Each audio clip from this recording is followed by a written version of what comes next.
کا نام ہے عامر فاروق صاحب، اور اس میں کئی مثالیں دی گئی ہیں اس لیٹر میں، جس میں بتایا گیا ہے کہ جب یہ انٹرفیئرنس ہو رہی تھی، جب یہ انٹیمیڈیشن ہو رہی تھی، تو چیف جسٹس آف اسلام آباد ہائی کورٹ کو ہم بار بار بتاتے رہے ہیں، ان کو انفارم کرتے رہے ہیں کہ ہمارے ساتھ کیا ہو رہا ہے۔ اس سلسلے میں 2 اینیکسچرز بھی اس لیٹر کے ساتھ لگی ہوئی ہیں، اینیکسچر 1 اور اینیکسچر 2۔ وہ دونوں جو اینیکسچرز ہیں وہ چیف جسٹس آف اسلام آباد ہائی کورٹ کو ایڈریس کی گئی ہیں، اور اس میں ڈیٹیلز ہیں ان انٹرفیئرنسز کی اور ان انٹیمیڈیشنز کی جو کہ سبجیکٹ کیے جا رہا تھا، جو کہ ان ججز کو اسلام آباد ہائی کورٹ کے یا باقی جو لوور جوڈیشری ہے اس کو ان کے اوپر جو پریشر تھا وہ ماؤنٹ کیا جا رہا تھا۔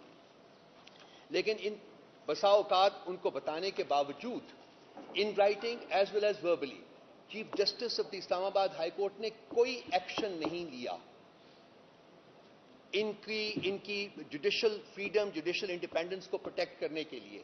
کیوں نہیں لیا؟ اس لیے نہیں لیا کہ وہ کمپلیسٹ تھا، وہ اس معاملے میں سب سے بڑا ٹاؤٹ ہے۔ اس کی سپرویژن میں عمران خان صاحب کے خلاف کیسز جو ہیں وہ جس طریقے سے پروسیس کیے گئے، جس طریقے سے ان کو پنشمنٹ کی جائے، اس میں یہ سب سے بڑا کردار چیف جسٹس اسلام آباد ہائی کورٹ والا ہے۔ ان کی سربراہی میں، ان کی سپرویژن میں یہ تمام گند ہوا ہے، تو کیسے وہ جوڈیشری کو انڈیپینڈنٹ کر سکتا تھا؟ سب سے پہلی انڈائٹمنٹ جو ہے وہ چیف جسٹس اسلام آباد ہائی کورٹ کی ہے،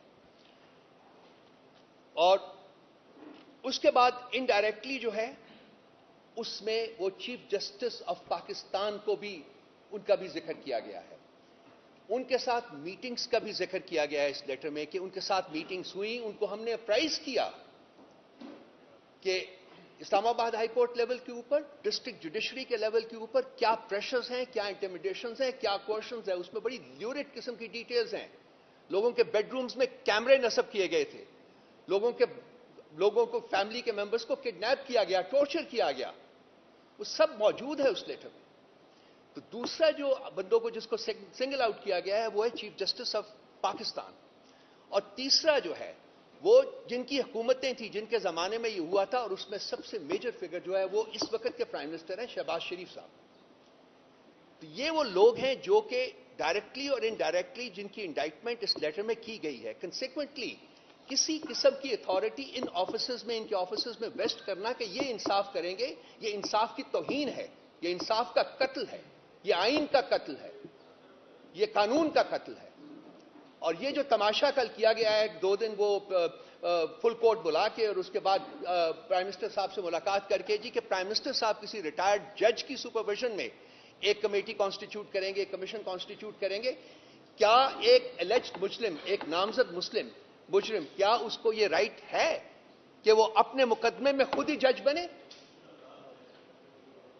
کیا وہ اپنے بارے میں، اپنی انڈائٹمنٹ کے بارے میں prime minister of Pakistan, so called prime minister of Pakistan, planted prime minister of Pakistan, اس وقت کیا وہ یہ خود ڈیسائیڈ کرے گا کہ میں مجرم ہوں یا نہیں ہوں؟ کیا مذاق کر رہے ہیں یہ لوگ بیٹھے ہوئے یہاں؟ پی ٹی آئی نے سمرلی اس کو ریجیکٹ کیا ہے کل، اور ہم ہر وہ قدم اٹھائیں گے جس کی آئین اور قانون ہمیں اجازت دیتا ہے۔ ہم یہ مذاق نہیں ہونے دیں گے۔ ہم چاہتے ہیں کہ اس لیٹر کی میں جو ریکمنڈیشن ہے، جو کہ جوڈیشل کنونشن ہے، کیوں جوڈیشل کنونشن وہ کہہ رہے ہیں کہ کیا جائے؟ انہوں نے کہا یہ تو ہم صرف 6 لوگ ہیں، اس کے علاوہ ہنڈریڈز آف ادر ججز آپریٹ ان دس کنٹری۔ ہم چاہتے ہیں کہ وہ بھی اپنے ایکسپیرینسز جو ہیں وہ بیان کریں، وہ بھی ہمیں بتائیں کہ ان کے ساتھ کیا بیتی ہے، کیا بیت رہی ہے، کس کس طریقے سے ان کو پریشرائز کیا گیا ہے۔ یہ لیٹر جو ہے اس کو ہم انڈر دا رگ پش نہیں ہونے دیں گے۔